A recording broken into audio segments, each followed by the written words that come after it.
We're live. There's Brad. Brad's in the background.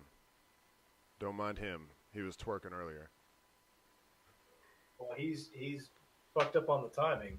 He's twerking earlier, not now. Well, we were going to have it worked out, but I think we might do that next week. Can I ask Brad a question? Is that allowed? Yeah, I'm going to have to relay it. Okay. Ask Brad if he cried on 2 weeks ago on the episode of MasterChef when the sisters were on the chopping block. Brad. The sisters were on the chopping. Brad. He's Wow, right there. he is in the same room as you. Yeah, he's right there. I just can't. You just don't want to talk to us? Okay, now what was the question? I want to know if he cried during the episode of MasterChef where the sisters were on the chopping block. Something about... yeah, I know. Just put him on. Just put him on. Impromptu guest. Brad.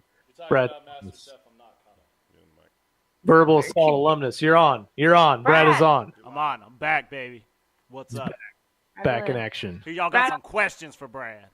I just wanted to know if you cried during the episode of MasterChef Junior where the sisters were on the chopping block. Not caught up. Damn it! But if it's the two, I think they are the ones from New York. Yeah. God damn it! No, I know. Oh, Damn it! You just spoiled it. Okay, come back next week and tell us if you So cried. we got, even though it's been spoiled, that it's gonna happen. Read your shirt. Oh yeah, let people read my shirt. What's that say? Hold back, then forward, and punch. Oh yeah, It's like Tekken. What is it? yeah. It's a Guile shirt. That's what that is. Sonic Boom. Yeah, that's sweet. So is it I'm glad Street somebody Fighter? appreciates. Yeah, Street Fighter. Cool. Glad somebody appreciates this shirt after talking to Mike. It's been a while. It's been too long. Wow, you gotta talk into that It's mic. been too long. I gotta rub it on there like I got a mustache. What are you rubbing on there? Oh, on the microphone. Okay, I get it. What are you doing? Making Steve-O awkward. Peace out, He's y'all. making Steve-O uncomfortable. That's what Bye, he's guys. doing. See you, Brad. Enjoy those tacos. I know that's what you're eating. Oh, you know that's what it is. I know it's Oh, tacos. he probably knows. Sausage and rice, folks. That's what- Sausage and rice tacos. That's weird. Sounds good as hell. sausage and rice tacos. Welcome to Verbal Assault. This is podcast. We're podcast out. We haven't even started yet. No, I'm feeling the energy after last week's slump. After You called it a slump. the doldrums, the dank doldrums of last week. You're not supposed to say anything negative, remember? Only the realistic. Here's the thing. Here what it is. We'll get to behind the scenes of Verbal Assault and my thinking. Now, for the new, when you listen to, for all of us that listen to podcasts regularly, when you're looking for a podcast, I think there's a thing where you want to feel like people are listening along with you, right? You want to be like, hey, people pay attention to this podcast. Yeah. Right. So that's what I talk about when I'm saying be positive about the podcast is, and it's not to make jokes like, hey, nobody listens to this fucking podcast. Those are the kind of jokes. Yeah. Self-deprecation. I can freely admit that sometimes, we're down or I'm down or it's just really hot as shit in here. And I feel like really if I'm not feeling it, then I can personally kill the whole thing. So, I feel like it's on me. It's all on you, bro. You better get that energy level up. Yeah. And have the energy level I up. could see how it would make you want to pull your hair out. Yeah. I do that a lot. I've done that enough. Did you hear there's apparently a medication for, what was it? An osteoporosis medication that they found a possible side effect is actually completely regrowing your hair. Completely? like for real regrowing your hair. Didn't I do a news piece about something they did in Japan that grew hair? McDonald's. Oh, McDonald's fries. No, this is. I feel like this is more. You rub it on your scalp. I mean, there was a scientific study on the McDonald's fry stuff. I remember it. I've always heard that once you lose that hair follicle and there's nothing coming, it can't come back, it dies. Yeah, I think this is. I mean, the claim is it could possibly be full on luscious locks. Yeah, luscious. I don't know if I'd want it though. It's a lot of work, and then I gotta have a barber touching me and tell me about talking it. to me and shit. I hate it. I hate think I would go for it and then still shave my head. Right. Yeah. Just so it's it's consistently thick all around, keeping it short. At best I shave it once a week, and day one, if hat off, out in the sun, obviously I'm a bald man. But towards the end of that week, it's almost like horseshoe, it's almost horseshoe ready to go, horseshoes and hand grenades. You're ready. Fucking saddle up. Saddle up on my horseshoe, baby. Oh my god. Oh, my God.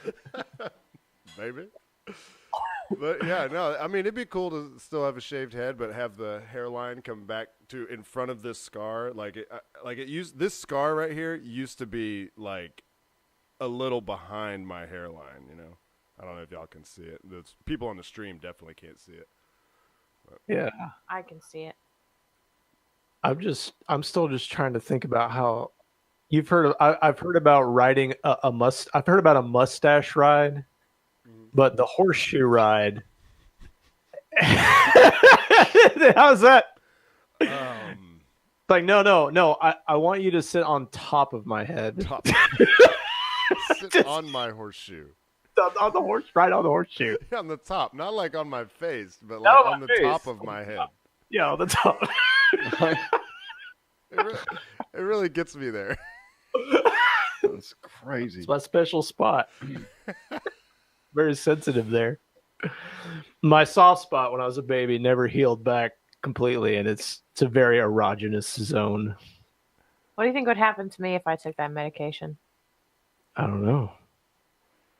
I've got complete hair. All your facial hair would grow back. Grow back. Oh, sorry. I forgot we're on the podcast. Rude. Becca Penland. Hello. How are you? I'm madder than a lizard with a lisp. I like that. Did you just make that up? Nope. That was good. I made it up yesterday. Oh, okay. That still works. Steve Marr, how's it going? Hey, good. I think now would be a good time to mention to the listeners that we have all been working very hard on curating a best of. Some more hard than others. Yeah. To be fair. Yeah, but everybody did their fair share of listening, and you guys sent me some suggestions of what to include. So we have about it's about 11-minute long. I think it's 5 or 6 of some of the best stuff that we found. Just old stuff. Some of the stuff doesn't sound too good. It's from when we were still in Todd's apartment with the single microphone in the middle of the room. But hey, would it be prudent to give a sample of just the intro? Yeah, I wanted to play that 45-second thing. Yeah, give us the I wanted intro. to play that thing. Yeah, do it. Okay, here we go. Make sure I'm doing the right one here. Yeah.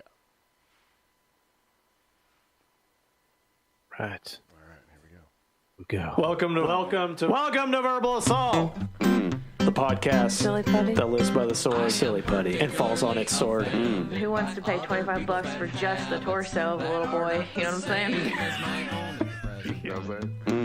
Space sex. Pussy Dart sounds good. Catlet sounds good. But I don't remember. That was a long time ago. Catapult. There you go. It's BYOC. She's a coastal wolf. Number one rule is don't touch anything. Yeah. Thong. And Jerry curl. A state that has more cows than people. Ranch. Wisconsin. Wyoming. Ranch? Utah. The state of ranch. Hold on to your toenails and watch out for the weasels. It's verbal assault. There it There is. you go. There's your that teaser, ranch thing folks. gets me every Yeah, I've heard so it 4 funny. or 5 times in the last couple of days, and it gets me still.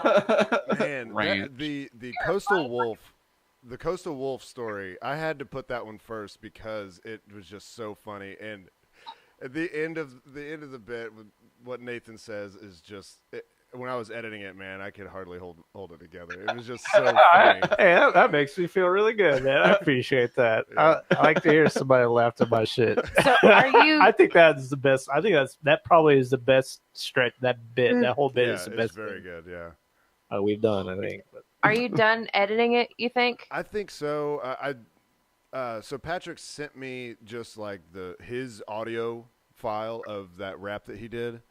And I just think it sounds so much better with, even though he's just playing it through his phone, through the microphone. It just sounds better with everybody laughing in the background and stuff. And you can still, I think You can still, hear Nathan, man. It's he's just losing it. And I wouldn't want to lose that. You know, if I just like cut the volume and just had that in there, you wouldn't hear the laughter in the background, and it just wouldn't be as funny.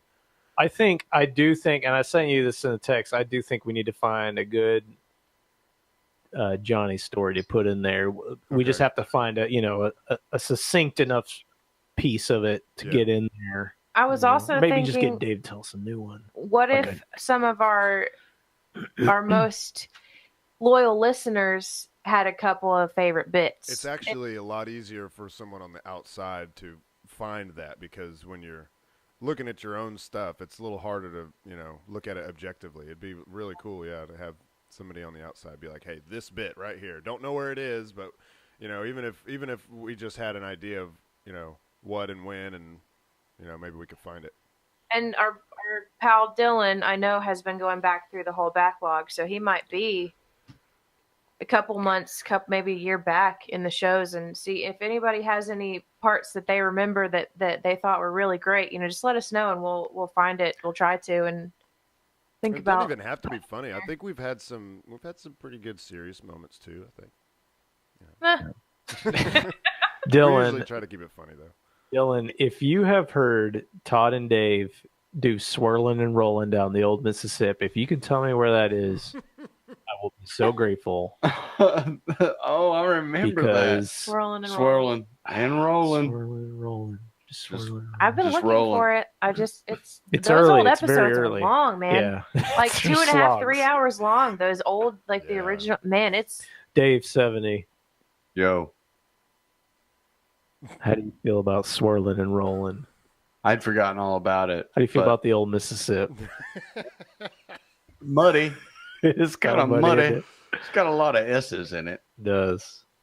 Probably because a lot of P's in it too. That might be the reason why it's so muddy and cloudy. A lot of eyes. A lot of eyes in there. Yeah. Yeah. All right. We got everybody introduced. Becca, yo. we're going to collect some words. Top of the show. And we're going to come back in at the bottom of the show. Because if people haven't noticed, Patrick is gone. And he's on a little trip with a friend of his. And we're going to Name tell a story about it. Well, you've just given away well, anyway, I have a word collection. This is just for a side. This is Did like you a just- college. There we go. There we go. This is Now a I'm hearing it. college project that I'm doing. This has nothing to do with what he just said. Oh, okay. Oh, okay. This is just like a social. Like in study. court when the judge goes, disregard that statement, and they retract it, and they're like, retracted, and it's like the jury is supposed to completely erase it from their memory.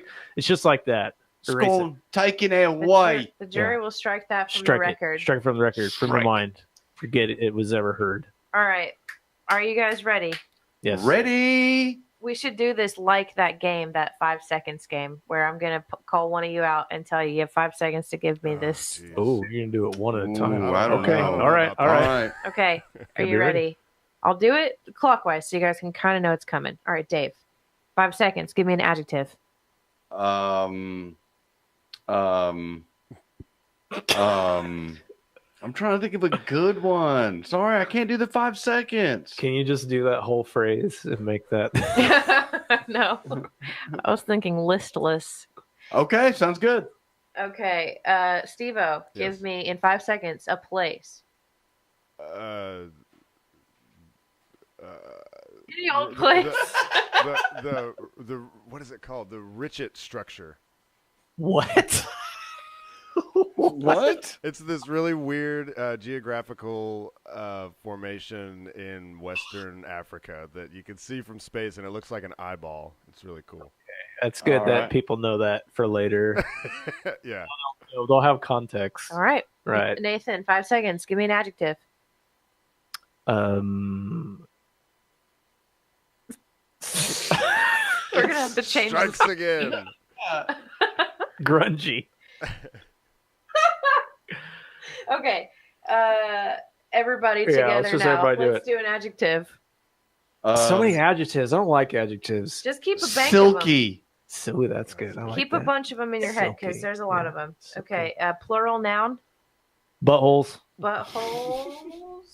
I had that one ready. Yeah, that's ready, loaded. One more. Plural noun. Fingernails.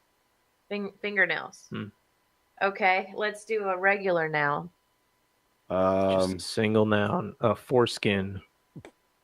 Okay. And a verb. Pump.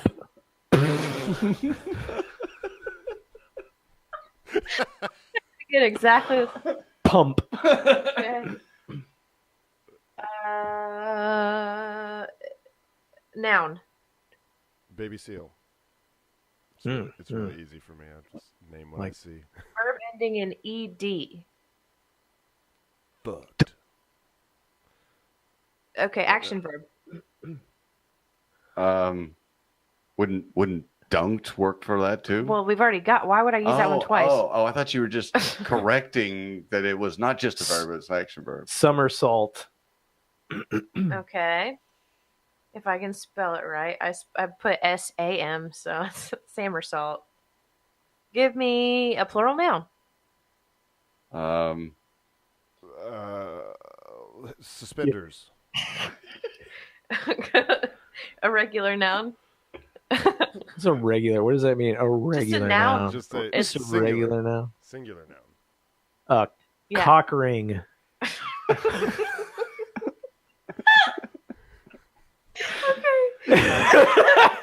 Dude, you're killing me. Hey, I know how these things work, I Dave. know. It's that some of them are the best we've ever done. Give me a verb ending in ing. I feel like I already know what's coming. Um, Flying. Wait, what is Steve? sounding. Sounding. That's yeah, the there one. You go. That's And I think that it's going to fit really well in this one. That's what she said. Give me Oh. Give me a singular noun. Singular noun. Steve. Ack. Singular Pee- noun. pee hole. Brad's penis. Pee hole. Brad's penis hole. Brad's penis hole. Okay. Give me a length of time. Eon. Parsec. No, do parsec. Because it's not. It's actually a length of distance. But in Alright, Star Wars, it's time. 2 adjectives. Quick fire, rapid fire. 2 adjectives. We already mentioned. We said we can't do adjectives. But you have to. Dark. Busy. Fizzy. Squishy. Squishy and fizzy. Squish. Give Yeah. me an action verb. Squeeze. Okay. Give me a verb.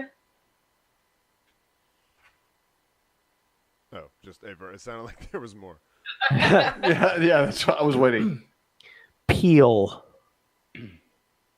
Peel. And then last thing, something you can own. It's possessive noun, but I figured I'd break it down to. Doorknob. Hey, that doorknob's mine, sir. You watch where you're turning it. Fucking hand off my doorknob. So say like What was the verb? peel. Okay. Okay. That's it for my college work. All right, college Wow. work done. Wow, thank you. I mean, you're welcome. So many You questions guys for helped her. me finish that. Oh man, I can sleep easy tonight. Thank you. Yes, yes. I did. Steve-O, Yes, that video I sent you, is here. And I want you guys to hear this. It's very brief. It's like 30 seconds. This is a so-called a sexpert in Australia. Notice the pink hair, Damn. and she's an expert on consent. Who's not an expert on consent? Let's hear what she has to say. here we go. Yeah. How young are some of the children you talk to? We work from children from 3 years old. We work with parents from birth. From birth? Yeah. Just about how to set up a culture of consent in their homes. So I'm going to change your nappy now. Is that okay? Of course, the baby's not going to respond, yes, Mum, that's awesome. I'd love to have my nappy changed. But if you leave a space and wait for body language and wait to make eye contact, then you're letting that child know that their response matters. Yeah. That's it. Yeah. So, How do you feel about diaper changing consent for babies? Now they can't use language, but you just look at them and you you look them in the eye No. and you wait. No. What the fuck? What are they gonna do if they don't consent? Listen, we got to teach these boys not to rape, and there's one way to do it. We got to start. First of all, I want to know if she has kids. I'm going to say no. Because, no. I mean, it's Dave, you've had kids. Explain to people that don't have kids.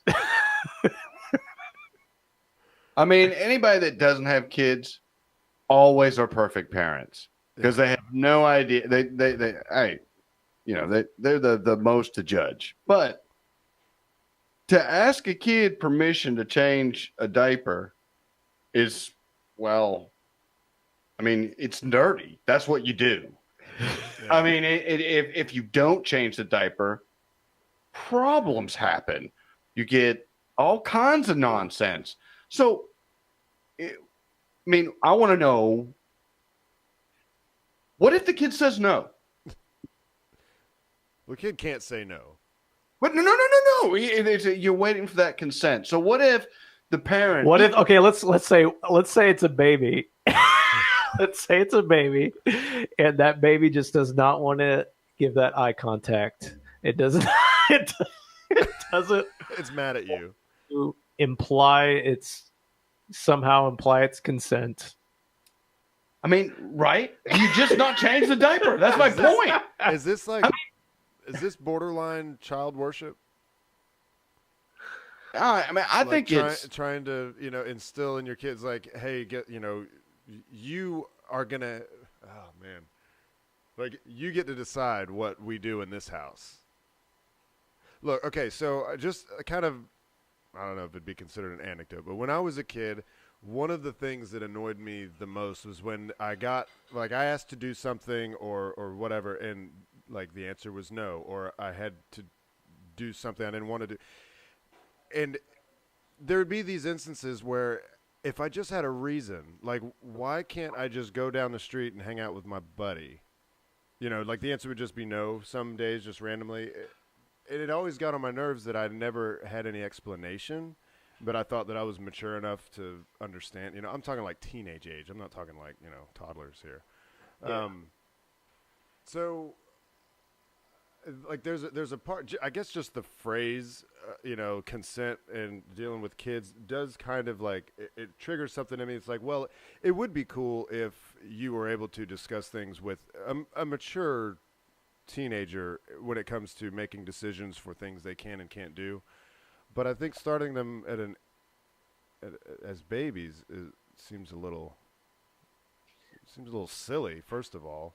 Like I would think that like as your kid gets older, and if you see signs of maturity and ability to take responsibility for things, and they're not getting into trouble, then I could see having an open dialogue about what the rules are, where the boundaries are.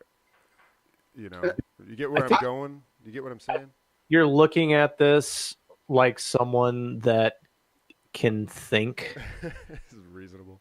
Oh, so when I made the joke about rape culture, I was serious. Like that's the idea. Is the that what idea she's going for? Huh? Is that what she's going for? Trying to teach?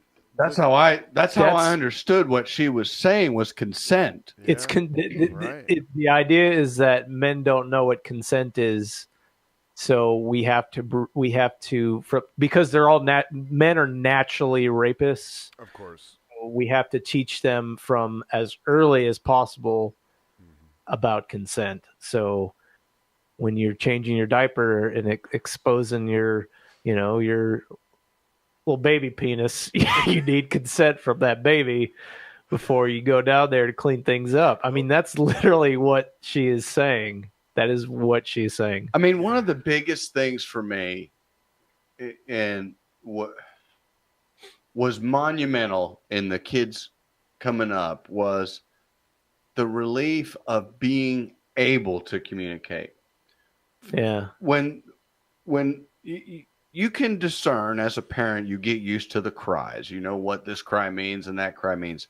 But sometimes there's a cry that is in between there, and you just can't wait till the day when you can go, what's wrong?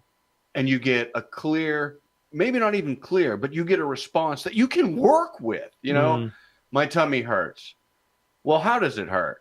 What do you mean? Is it a sharp pain? Is it a dull pain? Or, I can pull information. But, you're asking a child to communicate at a time. And I mean, I'm sure baby gorillas, I'm sure there's all kinds of body language that in primates is shared between parents and their children, the baby primates. But I was so relieved when I could be able to communicate. But that aside, that whole thing about, you're talking about teaching generations of Pussies. people. Yeah. Fucking pussies. You're teaching them that the generations that came before you were less than, and I don't know. I'm just, it's tough for me to get my mind wrapped around the fact that. Well, it's like we've forgotten how to raise kids, and now there's a million different people with a million different ideas on how you should do it, and most of them are ridiculous. Rochelle and I were watching a sitcom, and this is kind of along the same lines, but it's a little off, but it shows where the culture is going. And the way this line was in this sitcom was well played, well put, well timed. It was funny. Mm-hmm. Okay. But after the line went, the commercial come on, we kind of went, wow. And now we've been saying it in the house whenever, chores or dishes or whatnot. And the line is, men are so over. Oh, yeah. Yeah. Over. And it was funny the way it was all set up in the joke and the bit. And now it's men are over. Dude, what they're talking about is taking away one of the only things that everybody has in common. Somebody has changed your fucking diaper in your life, and you didn't consent to it. Yeah. That is something that everybody in the world has in common. Do you remember ever getting a diaper change? No. Do you remember as a baby getting uncomfortable, unwanted, unwelcome touches? As a baby, do you remember it? I don't remember, but I do remember that I peed on her for it.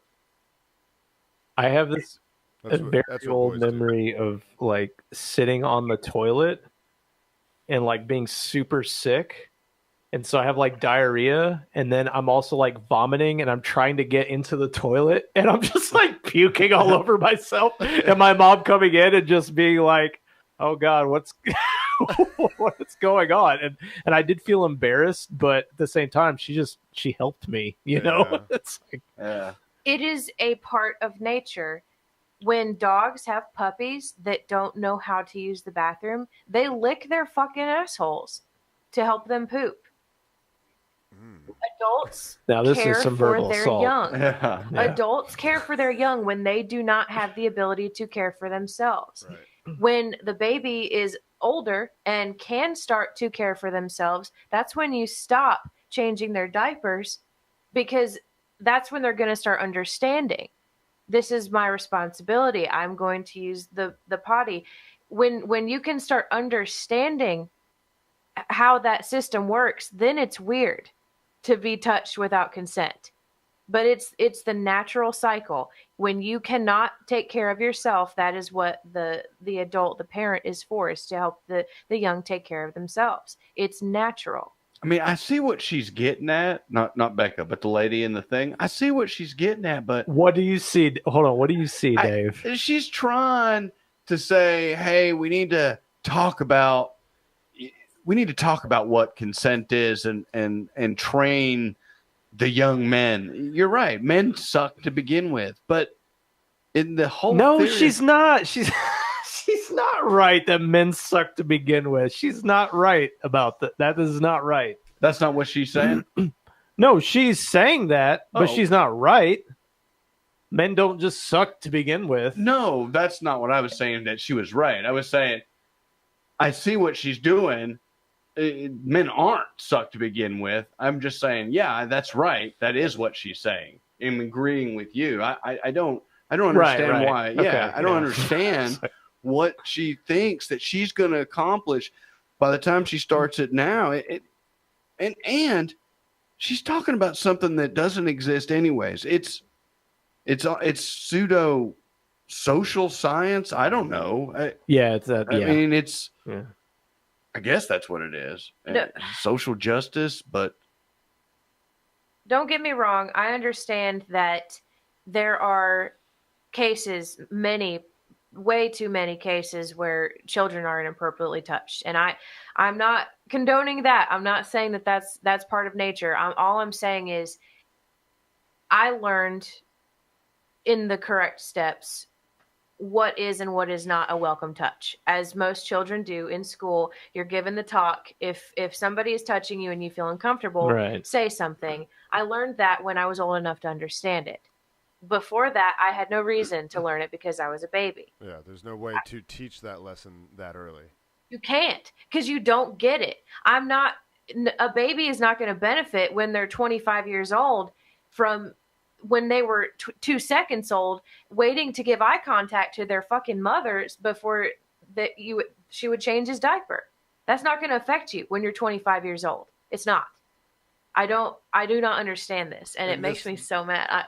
This way of talking to your kids, like starting that early and talking to them, like basically asking permission for everything, is foolish, because they're just going to get used to having that option every time you're going to ask, well, we're going to do this. Is that okay with you? And they're going to think that that's the way it's supposed to be, when really, kind of back to what I was saying earlier, is that should be a privilege that as a parent you can bestow that on them. If you're responsible and mature enough, then yeah, we can talk about these things. But prior to that, there is no mention of choices. It's what I say goes, because I said it, until you show that you're mature enough to have discussions about things. But I know that's not really what she's going for. She's going for the rape thing. But you're setting up this culture in your home where the kid thinks that they have some sort of authority.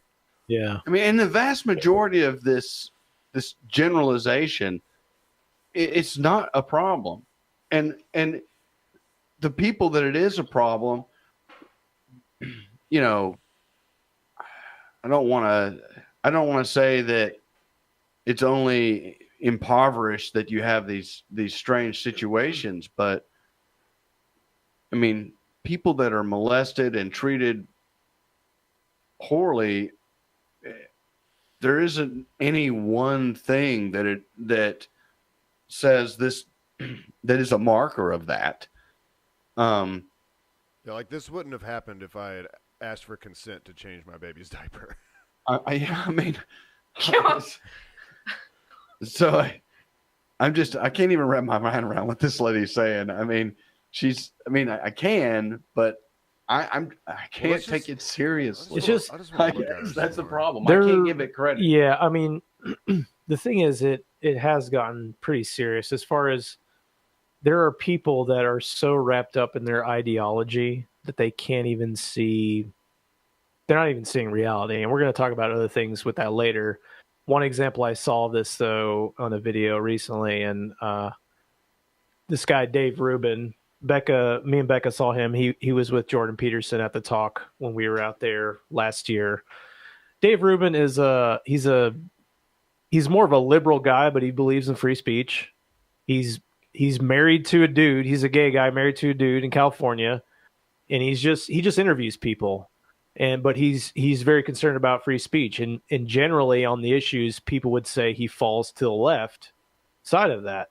But he's now being labeled as alt-right and all these kind of just terrible things. And he was giving a speech at a college this week, and it was just about free speech, why it's important, what you should do. And at 10 minutes in of this fairly large crowd, 2 white people jump up, man and woman, and they just start chanting Black Lives Matter over his talk. He's just trying to talk, and they're just yelling Black Lives Matter, Black Lives Matter. And he's like, I agree with you.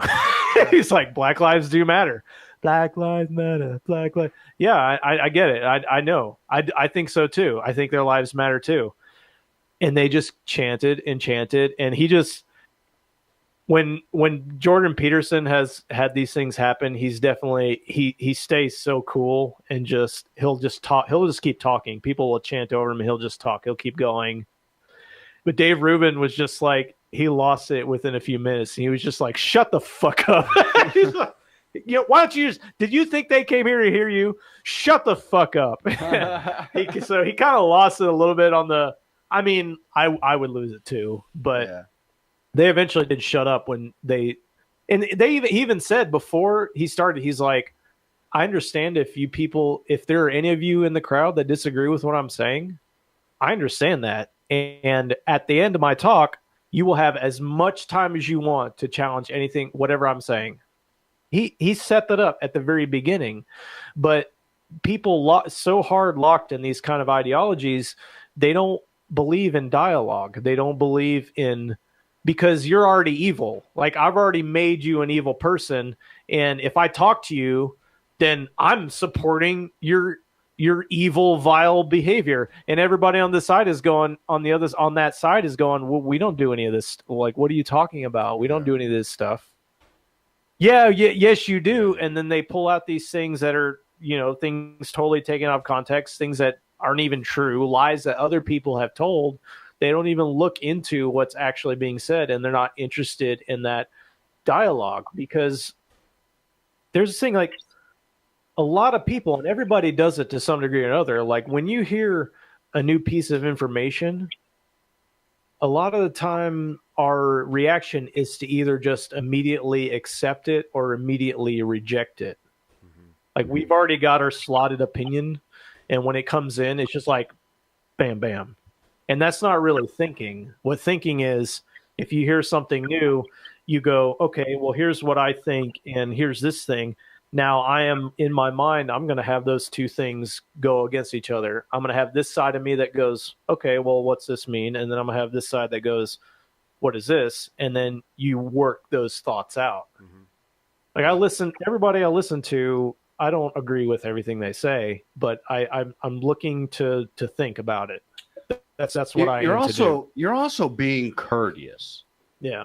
And I think that as a honest discourse. Yeah. And I think as a country, finding it, and it's kind of cool that we're talking about this, because I wouldn't say a revelation, but I thought of a phrase today that I'd like to start expanding more on and thinking more on in my travels. And that is, your capacity, meaning someone in general, at this day and age, your capacity to be courteous is lost upon your expectation of my understanding of your needs. Oh, that's beautiful. Say it one more time, Dave. Yeah, wait, hold on. You got to give me a minute to get ready.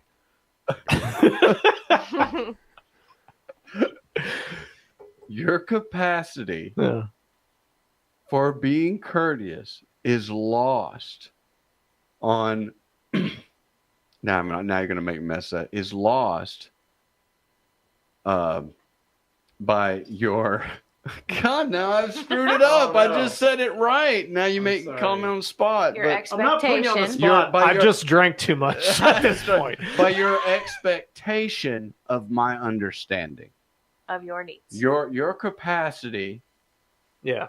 for being courteous is lost on your expectation of my being understanding. Right. Of your needs. Wait, there was something about needs in there. So to be courteous, you have to understand the person. You have to understand that person's that person. Yeah, what they need. Well, yeah. I mean, And if you don't have that ability, and you think of them as whatever, then Would this be a really bad example? Like you're walking up to the gas station, there's somebody in front of you, but they're like 20 feet in front of you, and they get to the door, and as they're going in, they've got it held open, and they're being courteous, and then like if you just kind of wave them on, don't bother, and then they're like, well, I was holding the door for you. You're like, well, I don't need you to hold the door. I'm 20 feet back. I either have to run or tell you to go on. Is that a nice bad example of what we're talking about? Yeah, that makes sense. it's kind of close. The genesis of this was actually, I mean, it just got me thinking. It was a simple vehicle pull out in front of me, and it started me thinking about how, I'm just supposed to understand all the time. I mean, they're in a hurry, Dave. Well, what got me was it was a truck pulling a trailer, and there's no one behind me. I'm a big person on that, and it's about when you're pulling out. Is it more important for you to be in front of me, or what is it? Because then you pull out in front of me, you're already slowing me down. And then you're going to turn immediately. There's nobody behind me. I mean, if you knew, I have no idea where you're turning, if you're the car pulling out in front. But anyways, the guy pulls out in his trailer. Now he's towing under load. So now I've got to slow a whole lot more. And I can see him, he knows he's screwed me. And he's in his, he's driving, and I can see his body language just kind of doing his shoulder thing, like, I'm driving a trailer, man. And my first thing is, I've been there. I've towed a trailer. I've towed a trailer with a lawnmower. I've towed a ditch witch trailer. I've towed a cherry picker on the back of the Yukon. I have towed many things, and it sucks. But my whole point is there was no cars behind me, and you pulled out in front of me in your trailer, and then you turned left. Why is that important? Because now I've really got to wait on your ass to turn left across traffic with your fucking trailer. So that's where I was going at with your capacity. And I have to be understanding because, I'm driving a trailer, man. You got, I'm going to pull out in front of you. I'm going to slow you up. And then it just goes on to, well, in dialogue, you've got to hear my side of the situation. Listen, no, you've got to hear my side of the situation. All right, I'm listening. No, but I need you to really listen. Okay, now I'm confused. I don't even know what really listening means. Yeah. And so I always, and as a white male, I am finding myself being put into this box where I just got to be understanding of everybody. Hey, listen, you have to understand this situation. Do I? And you don't care about my situation because, man, you've had plenty of time to have your situation. Oh, yeah. You got everything. You're a white man. Yeah, you have had your situation relevant for far too long. So my capacity for understanding your situation is not top of my list. Sorry, I went on too long.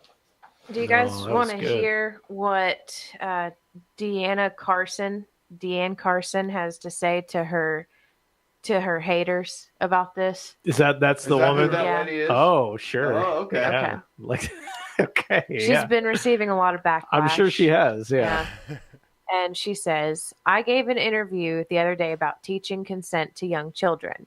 Sadly, some people have chosen to ridicule me. Oh no, pink hair must be a lesbian. Wow. And the notion of giving infants bodily autonomy, poo and nappies, har, am I right? Troll me all you want, add to your blog inches, but remember that when you do, you need to fucking remember this. I remember it. When you do, Being lectured. you are negating the voices of brave survivors of sexual abuse. Is that what we're doing? Oh my god! Wow. Remember that. Wow. Wow. If you don't agree with what I said in that 30 seconds, you're negating every Oh point. yeah. That's You're- Child cocky. abuse. You're basically glad that everybody got raped. Well, she sucks. That was a good find. I don't she's want a- to talk about her anymore. She's a consent expert. And how long do you go to school to become a consent? Is that one of those I'm a consent expert now. I How bet many she's probably got babies- a degree in women's studies. How many actually. babies did she interview? She just asked them questions and waited to see if they looked at her. She probably had to study Did you- infant as a second language. I bet she thinks when infants smile that it's really smiling.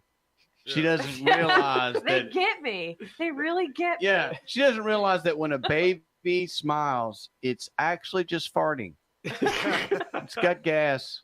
It comes out as a smile. It's That's why we laugh for the rest of our lives. that's the that Dave, people think they're smiling. No, they're not. why do I still do that then? Smiling when you fart. See, Nathan's over there smiling to himself. You know why? It's got the dribble run on. Better pull off the side of the road and check it. Yeah, check it out. We'll go right down the front. Just go down the front. Just touch Might it. as well. Just touch it and just see if there's anything there.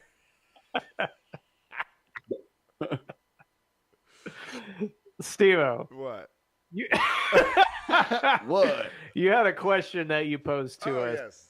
and I have an answer that ties into what we're already talking about, so that works out pretty good. And I got a good answer too. All right. So the question is, what company or companies will never see your money again? What you guys got? I got two. I'm just gonna go with my one because it struck me off. Go ahead, go ahead, Dave. All right. Well, you normally would think that it's because they pissed you off or gave you poor service. Uh-huh. Well, I was having a hard time saying that, so I came up with one, which is Garmin. Garmin never did anything wrong, but I bought 4 GPSs, and maybe even some software once, because I wanted a geocache. Right. And I have a Garmin GPS to do that. Well, they're probably not ever going to get my money again because that's all done on my cell phone. It's obsolete. unnecessary. It's obsolete. I mean, and they did a fine job. It was wonderful. I still enjoy my Garmin because I enjoy my Garmin. I have fun. Sometimes I just sit at home and just look at my coordinates. I had to when buy I two. sit down in the afternoon on a cold, rainy day, It's rubber, man. I It like to feels get good. I just want to know where I'm at. hot cup of cocoa, and I enjoy my Garmin. Did your Garmin consent? It didn't consent to the ferret ripping off all the rubberized, texturized coating on the side of it that I had to buy another one for. Damn, what a specific story. It's true. My wife bought me a Garmin GPS to go geocaching. Awesome gift. I mean, it was very thoughtful, and I had just gotten a geocaching. But that's when those Garmin GPS were like, and it was just handheld. It was like $330 or something. By the time the ferret had just gotten it, and it just had a rubber fetish. Stole my pens, and Nasty little Yes. beasts. and then it was I Is had to that- get another one. It's like, I think that when I replaced it, it was $80. Is that the same ferret you had to then like pay a bunch of money for a fucking surgery?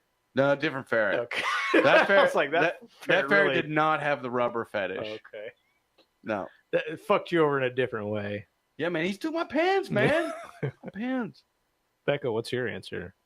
Well, one of them is BB&T. They will literally never see my money again. Big butts and titties. The bank, BB&T, Better Bank and Trust, I believe that stands for. Branch It's Bank big- and Trust. Branch Bank. Big butts and titties. Yeah, Okay. they'll never see my money again. It was a long time ago. I had a checking account and a savings account there, and my rent was coming up, and I went to the bank and I said, "Hey, I've not done anything in my account for 2 weeks. Tell me what I got." They told me. I said, "Why don't you give me all that but what I need to keep in there to keep the account open?" They gave it to Give me that butt, you said. 2 weeks later, got a letter in the mail that said I had overdrafted by $370 in my savings account and another $87 in my check, and told them that I did not owe them that. They said, "Sorry, you do. We have no records indicating that you don't." And so they'll never see my money But again. you hadn't used the account in 2 weeks, and there's somehow got overdrawn that much. So no money for them. And the other one is Rocky's Jamaican Sunrise in Ooh, calling you out, Rocky. Maryville, Tennessee. Calling you out. The sunrise wasn't so pleasant, huh? You used to be so good, Rocky. This dude's authentic Jamaican. He makes really good food. They have jerk ribs, jerk chicken, jerk all kinds of shit. They got this. I've been meaning to go there. They got these really Used good to be French good. fries. The French fries are good as hell. They cut them like they make them from scratch every time you order. They double fry them. They're so good. And I've been going there sporadically over maybe 6 years or so. And one thing I know for sure about this place is I'm going to wait, because it's a tiny place. There's like 1 or 2 people in there. They always have customers there. And I know it's going to be minimum It's all 20. that fucking weed they're smoking. They Yeah, ain't got any maybe. time for Yeah, I'm anything. It's going to be There's jamming. it's going to be a minimum 25 minutes, no matter what. It's ganj time. Yeah, Yeah. ganja time. So they have this little area Yeah, in the ganja time. back that you can sit, and I usually just sit there and wait. And the last couple of times I've gone, there's been a new employee that hangs out the window. This is a tiny little shack. They have 2 windows, one on either side of it. One side you stop and you order at the window. The other side, they just walk over to the other window right across from them and hand you your food when it's done. But the chick at the window she can barely hold her own head up. And everything you say to her, you've got to repeat 2 or 3 times because she's not registering what you're saying. And when you order French fries, she cuts you off and she says, "You should have called ahead. I like some French. You should have called ahead. You should have called ahead. It's going to be 30 minutes on those fries." Okay, we get it. We understand you make them from scratch. You have other customers. We get it. We're fine with waiting. Why didn't you just call ahead? Well, because we're fine with waiting. We showed up to order because we're fine with waiting. She turns around and talks to the Jamaican guy. And she's like, "They want 3 orders of fries." And he's like, and you can hear him yelling. You can't understand what he's saying. It's a very thick Jamaican accent from what I can hear, but I can hear him just being upset about it, and her being like, "I'm sorry, I told them they should have called ahead." And we're like, "What the fuck?" And so we go out and we sit and we wait. They bring it out to us, whatever. We go back again a couple weeks later, and this time we have the forethought to call ahead. We're Hey, gonna want we- French fries. Hey, you guys got French fries? we gotta want some, pre-order mate. some French fries, We're okay? heading that way. We're heading that way. Get them fries down. Get them fries down. So we call once, no answer. Call again, no answer. Call again. About 15 minutes of a drive from where we are to there. Call the whole time, can't get an answer. So we get there, we're like, "Well, fuck it. We'll run another errand while we wait. We know it's going to be 30 minutes. We'll go somewhere else and then we'll come back and get it." So we get up to the window and say, "We want to get some fries." And the chick's like, "You should have called ahead." We're like, "Well, we tried to." And she goes, "Well, I've been here the whole time and I've answered every phone call I've gotten." I said, "It's fine. You were probably on the phone with somebody else. We get it, but we understand what's going on here. We're going to go somewhere else while we wait, and we're going to come back." She goes, it's going to be like 30 minutes. I'm like, okay, we're fine with it, but you're not. Yeah, We're clearly. fine with the wait, but clearly you're not. And she said, well, it's going to be 30 minutes, whatever. I said, okay, we'll be back. We're fine with it. So we come back 30 minutes later and we wait another 30 minutes. And the thing that sucks about it is we had already paid, because I would have just left. And I still would have if it had been my money. But we sat there another 30 minutes after we got back. They didn't even acknowledge us. And so I did a Google Didn't the review. owner bitch at you too? Didn't the owner come out and say some shit to you too? He's the guy in the back that she would turn around and say they want fries, and he'd start bitching. They should have called ahead. They should have called ahead. Well, it sounds to me like you don't need my business, so I'm not going to give it to you. Yeah, what is this disdain for customers? This contempt for customers? I'm there to give you money, and you're complaining about that I'm ordering the thing you serve. I don't understand. Yeah, it's something that they probably pride themselves on. I still don't understand why we have to call ahead. Why do we have to call ahead? Yeah, since when? I mean, it's nice every once in a while. If you're going to order $100 worth of food, maybe. But if you're going to literally 2 orders of French fries was the last time. That was it's a drive-through. Yeah. It's a drive-through. Indicates to me it's supposed to be quick. Somewhat quick. This place has a monopoly, I think, on the Jamaican food in Blount County. And so I guess they think they can just act however they want. They can just jerk you around however they want. They can jerk off. Let's see what you did there. I've been studying your work, The Dave. food is so good. I have to say the food is good as hell. But it's all right. I'm not gonna give order somebody fries. my business that It's not doesn't worth want the it. hassle. Yeah. I'd much rather just not. Steve-O, did you have an answer to this question? Yeah, I had. Prompt? I thought I had 2, but I'm only thinking of one right now. Squid Lips, which is just this. I think there's other locations, but it's not Fish Lips, not where Brad works, but Squid Lips. It's this other place that's down south. And when we first moved here, I'm like trying to try everything, especially if it's seafood. I want to try it. I'll go there, have their oysters, and then get something else and just see how good it is. So I get to this place. Of course, I make sure they're not about to close, but it was like 4 or 5 in the afternoon, so it shouldn't be about to close. But I get in there, not a whole lot of cars in the parking lot. They're not too busy. Walk in the front door and look towards the host stand, and there's just a couple of girls just kind of standing there. It's obviously dead, no big deal. Working food. I understand when it's dead. You're just kind of leaning on things, slouching on stuff, just talking. But they kind of carried on their conversation for, I don't know, 10 seconds of me standing there, and then looked up, and they're like, "Can we help you?" I'm like, "Just looking to get some food." Oh, all right, well, did you want the bar, or did you want a table in the dining room? I was like, well, is the patio open? No, patio's not open. All right, I guess I'll just go to the bar. And then there's like nobody in there. It's just me and the bartender, and he's rarely there. And it just seemed there was very little excitement over the fact that they finally got a customer. It was just very awkward. I felt like I was really in everybody's way, the fact that I was even there. Taking up space. Jeez. So what is like, okay, I mean, yeah, well, mark that one off the list. Won't have to go there anymore. break? It's our break time. Yeah.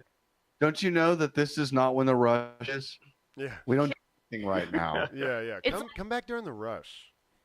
It's like when you go to a gas station at 2:00 in the morning and you're the only person there, and the attendant is outside smoking, and they roll their eyes when they see you pull in. Yeah. Like, I know, I feel just as bad that I picked this time. Yeah, right now. You're in the middle of a cigarette. I feel bad about it, but like, you don't roll your eyes at people that are just going about their day. They have no clue. It's your thing. Yeah. My capacity to be courteous, like. The guy at the gas station, his capacity to be courteous, I cannot say that. It's tough. It's especially hard. when they put you on the spot. Yeah.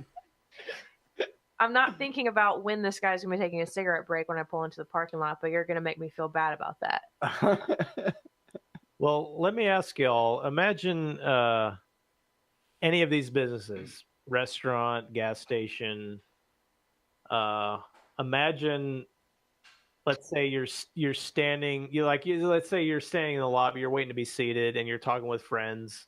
Maybe you're talking about politics, and the owner, or let's just say a waiter, hears that you're a conservative or a Republican, maybe you voted for Trump, and then imagine that person then telling you that they don't want any of your business and that you need to leave.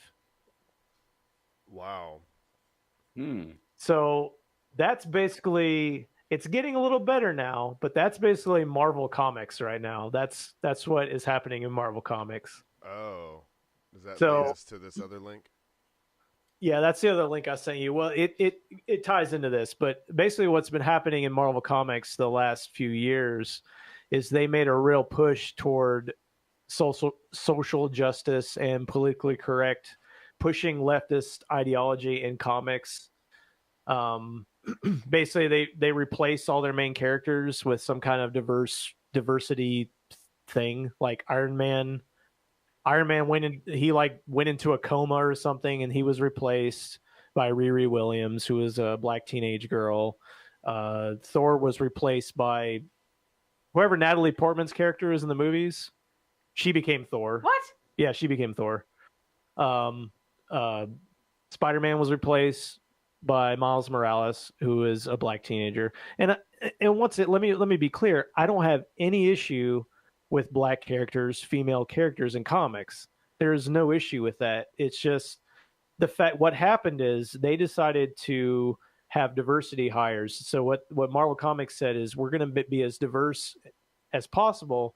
We're going to hire every demographic we can. We'll hire as many trans people we can. We'll hire as many women as we can, and we'll hire as many whatever minority ethnic group we can, disregarding the fact that a lot of the people they hired were May not be good the best. writers, Yeah. and we're pushing not only not good writers, but we're pushing their politics in comics, and the comics industry plummeted.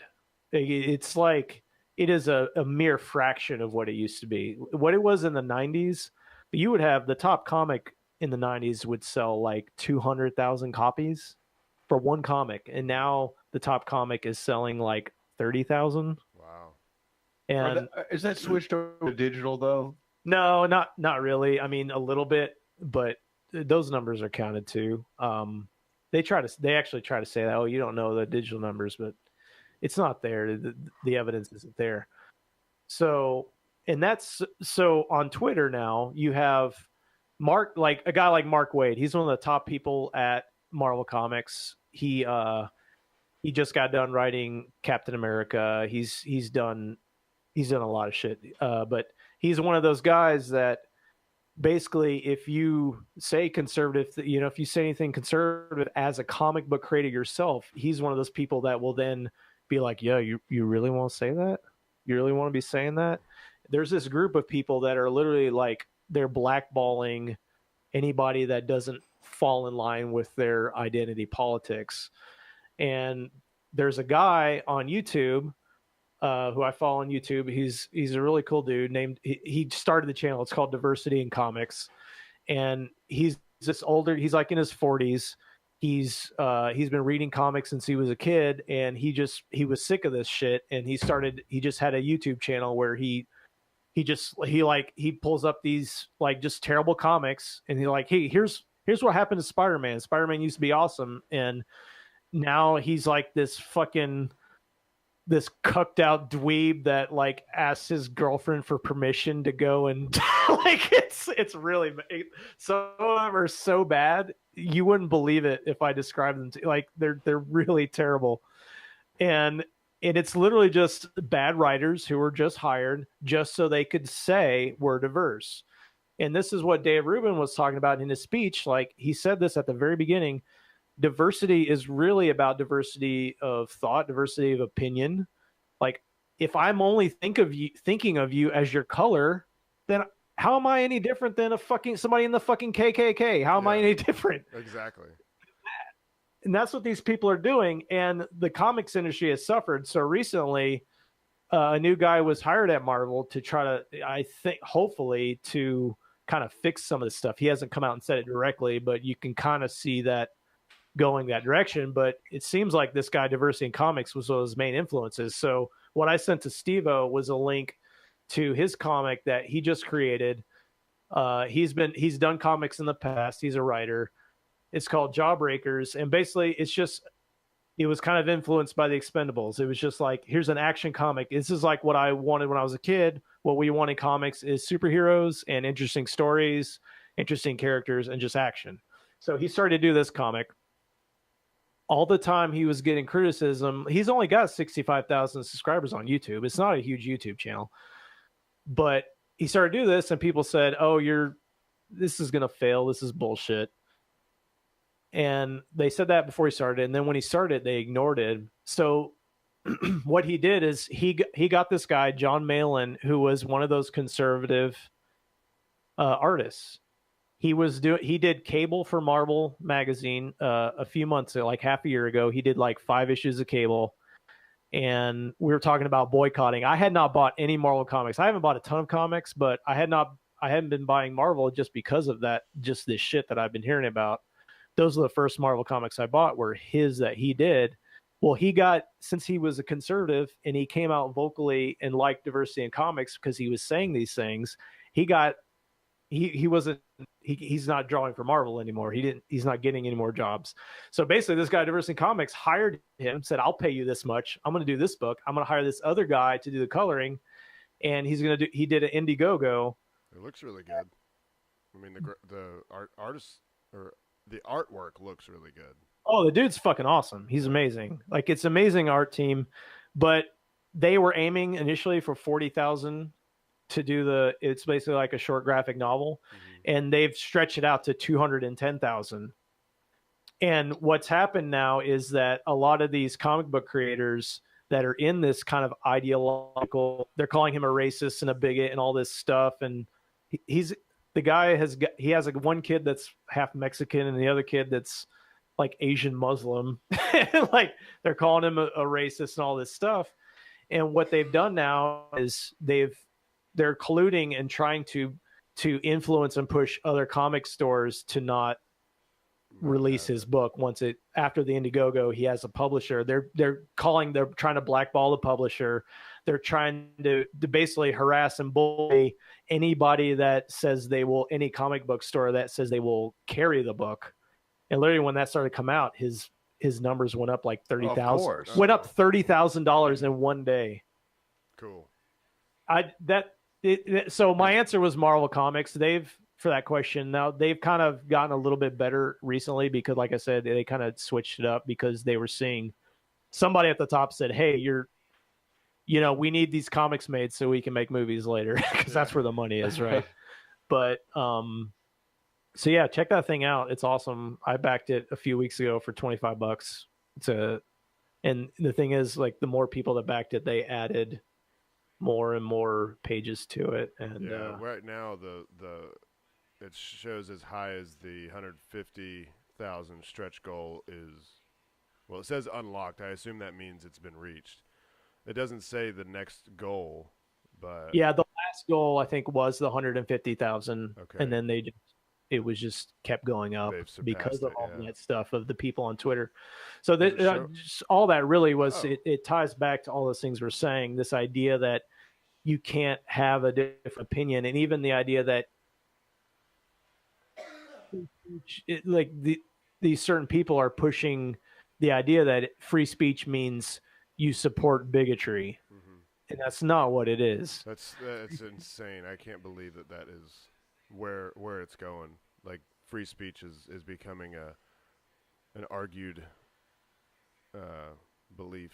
Like, it's all over the place now, especially college campuses. How little foresight must you have to not be able to understand how any there's no justification ever to not support free speech. Like, it's such a scary thing to think that we could ever lose free speech. Not that I honestly don't think that we ever could, and I think that there's a sleeping giant of people that are just assuming, kind of like me and what I just said. I don't think it'll ever happen. So if it ever got to a point, I think there would be there'd be such a huge outcry that it would be pushed back. But it's Okay. a scary Well, the thought. pendulum's going to swing both ways. You guys know about Count Dankula? Have you heard that name? No, Nope. I don't think so. So this guy, there is in Scotland, they have a law. It's like hate speech over electronic communication. If you do anything over the internet that they deem to be hate speech, you can be charged, you can go to jail, you can be fined. This guy, it's a funny video. It's out there. You can find it. His girlfriend has this pug dog that's very cute. And at the beginning of the video, he says, "My girlfriend loves this dog so much, and it's so cute. I can't stand it. I'm going to make this pug dog do the most horrible thing I can think of. I'm going to turn it into a Nazi." So anytime if he says Jews or gas the Jews, the pug gets really excited and starts running around. He trained it. He'll say gas the Jews. And the pug jumps up. Like that means like go outside or something. It'll run around. And then he trained it. If he says Sieg Heil, the pug will raise its paw to do a little Nazi salute. He did this video literally, and he says, it's funny. He says, "What's the most horrible thing I can think of? Nazis. I'm going to turn this cute dog into a Nazi to piss off my girlfriend." He got charged with under this hate speech law. Right. He was dragged into court for 2 years by the government in Scotland. He has spent countless dollars. He finally was convicted only a few weeks ago, and then I think he has a fine of like £800, which is like $1,200. But he says he's going to refuse to pay it, and he's trying to raise money to appeal the ruling, because once that president, literally the judge actually said, your context does not matter. The context of what you said does not matter. Oh my God. And they actually fished. They didn't have a complainant. There was no Jew that said this offends me. Somebody in Scotland Yard saw the video and had to go show the video to Jews and say, "Does this bother you?" And they found one that said yes. And so then they charged him with this crime. If you don't think this shit can happen here, it can happen here eventually. Now, luckily, we have amendment to the Constitution that protects free speech. Mm-hmm. But this shit can get whittled away at. It can get chipped away at. Yeah. And so that's why I support people like this guy, Diversity in Comics, who's trying to push Dave Rubin, Jordan Peterson. These people are pushed back on this, because even if I don't appreciate your joke, or even if I don't appreciate the fact that there are neo-Nazis here in the United States, there aren't very many, but there are some. There are white supremacists. I don't support your view, but you can say that. And the thing is, it's good that you can say it so that we can then counter it and argue against it. That's why it's important. Right. You can argue against it, because if we can't argue against it, then you have all these people, they just centralize, they go underground, they get in their little group, and they foment, and then someday they do something crazy. If they're in the open, everybody sees them. They're there to be argued against, and maybe you can change that person's mind. Yeah. But if you can't talk, what do you have left? If you can't, freedom of speech is the tool of the poor man. It's the tool of the littlest person. They have that same ability as anybody else, and that's why it's important. There you go. Did you know there are people that think the Holocaust is a hoax? Oh, that's correct. Yeah, there's a lot of them. There's a whole country. There's a lot. It's a whole country, actually. I just learned that this week, and I'm shocked. You just learned about Holocaust deniers? Well, Iran. The former president of Iran, Mahmoud Ahmadinejad. I mean, it's not like it's not possible to question something that I've just accepted as true because I was told. I can question something, but like, that's a pretty big one. Yeah. And I read, like, because they didn't have reinforced steel doors on their gas chambers. There's so many obsessed. There is definitely an anti-Jewish strong undercurrent out there on the internet, and it is there. it's kind of like flat Earth, but they've got more to work like flat earthers, but they have more shit to work with because there are Jewish people that are in power and have done shitty things. So as many of those people as you can find, you can then connect that to your conspiracy. Mm-hmm. That's how that works. And then, they create whole, I mean, it's huge. There's a lot of people that have that view. And a lot of it, I mean, a lot of it's reinforced by the fact that after World War II, in order for reparations and for that country to move forward, even though it was divided in half and, for years, was that they tore down a lot of these things. They only kept some of the places,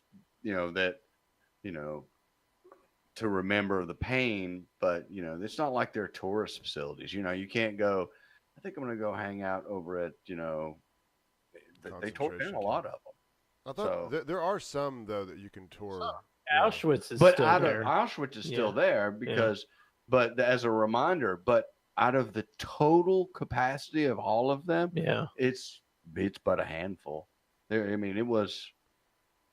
You don't kill 1 million Jews with, over as many as you do with, a couple of factories. You need just 1 million, Dave. Just 1 million. I mean, in an awesome railway. Are you a system. Holocaust denier? There was way more Jews killed. Yeah, I mean, I understand that, but tearing down these things, it's easier to say that the ones that are built were all staged, and the fact that there's nothing else there. Well, see, there'd be more.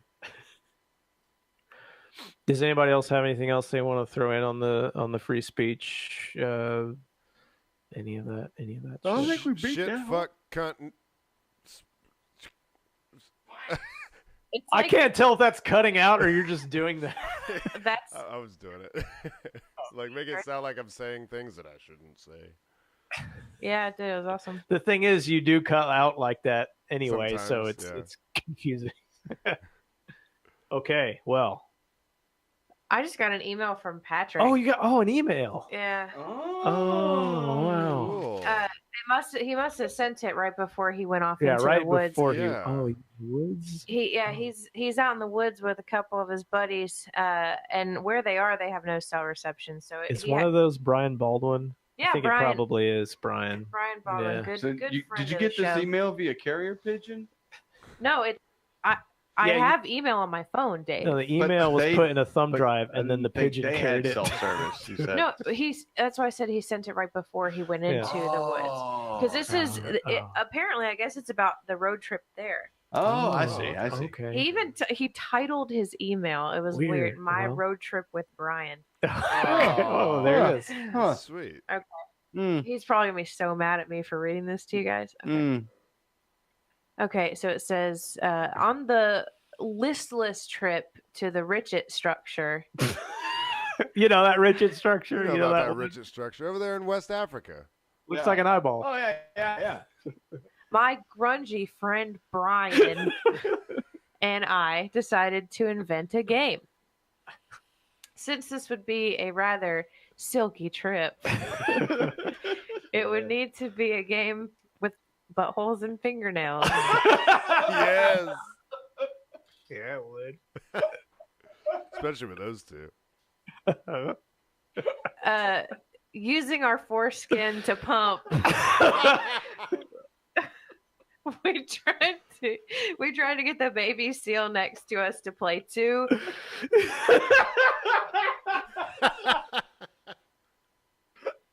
But it just dunked on us and somersaulted away. Wait, it dumped or dunked? Dunked. It dunked on us. Dunked on. I remember that in your homework. Dunked. All right. After a few rounds, we thought the game could use some gibbons. You gotta love the gibbons, man. Those gibbons, man. Well, they have those in Africa around the Richet structure. Yeah. Baby seals too. I need a second before I can read this. Oh, Yeah. okay. All right. Yeah, gotta give her a minute.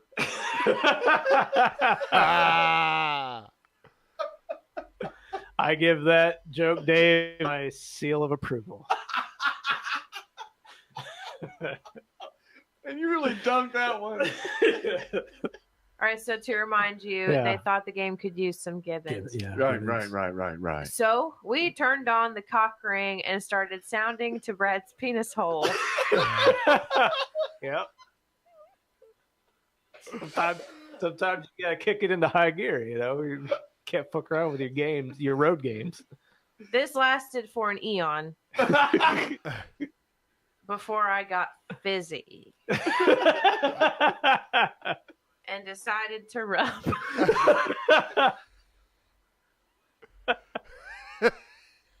Sometimes you get fizzy, decide to rub. You just gotta rub, man. You just got to. You're surrounded by a bunch of gibbons. I will never peel that trip. It was Peel it out of your memory. Yeah. It was the road trip of my doorknob. Yeah, he's gonna be pissed at me for reading that out loud. All right, now wait. Now, one question after that, Becca. If I can answer it, I'll try. It's not me. It's Patrick. Yeah. Why? Well, okay. Well, why did Patrick send that to your email? because we're both artists. It's so. It's because that was art. I write poems for the show. That's why He pumps baby seals with his foreskin. I understand. Right. Now. It makes you total cannot sense. question art. No, you can't. Right. We are not fellow Gibbonites. No. This we have learned. You can't question art, not even Marvel Comics. Here we go. All right. So I'm going to show everybody what it is. All right. So. Good. Yeah, we're going to learn something tonight. Show us a gibbon, too. Something valuable. Okay. So, you see, you're looking at Western Africa. All right. Yeah. If you zoom in, you see this right here? You see where I'm circling? Yeah. Okay, so as you zoom in, it looks like there's an eyelid and an eye right in there. If you say so. Oh yeah. Okay. Let me expand this. Yeah. Yeah. See, and then you zoom in, and it's just this weird fucking structure, I guess, out in the middle of the desert or whatever. But look at this thing. Have you never heard of this, right? This fucking. Is it a crater? It's like a. It kind of rises up here, but it doesn't. And I've looked it up before, and I don't remember exactly, the explanation for it. I think it might be volcanic. I don't think it's like a meteor strike or anything, but it's fucking really fucking crazy looking. And there's like a face. There's like created. No, I've seen this on the Science Network. I'm not kidding. I think if you zoom in close enough, I think you can see Patrick and Brian sounding right in the iris. Oh wait, there's a little picture. There's a little picture icon. Well, the whole thing's a cock ring. It's a giant cock ring. Yeah, Sorry. I don't see him in here. If I'm not mistaken, it is the explosive force when water meets lava. Oh. It's kind of like a reverse meteor impact. So maybe it was a volcanic eruption like under the ocean. It was underwater at the time, maybe. Exactly. Okay. So whereas how you'll see a crater, it'll have those, it'll have the sides where with this weird thing it has, lots of sides. So it shouldn't have tons of things, but it was where the explosion came up, and that was it.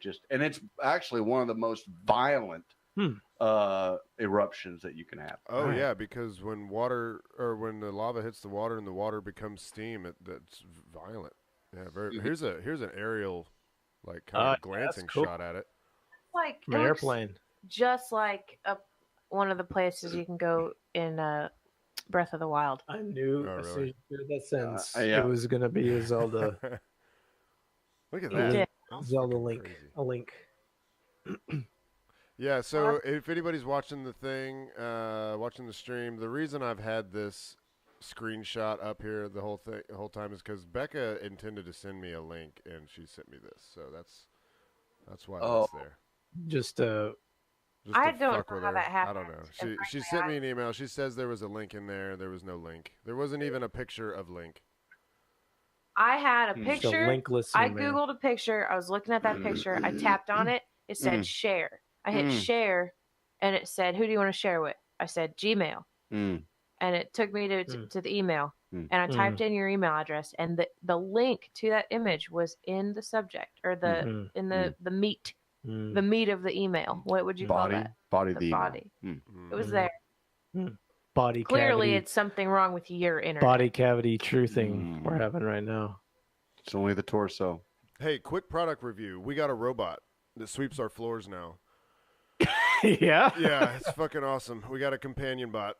Her name's Rosie. She comes on. She turns herself on at 5 o'clock every day, and she drives around the apartment and sweeps the floor. Love it if every woman just turned herself on. I know, and then swept the floor.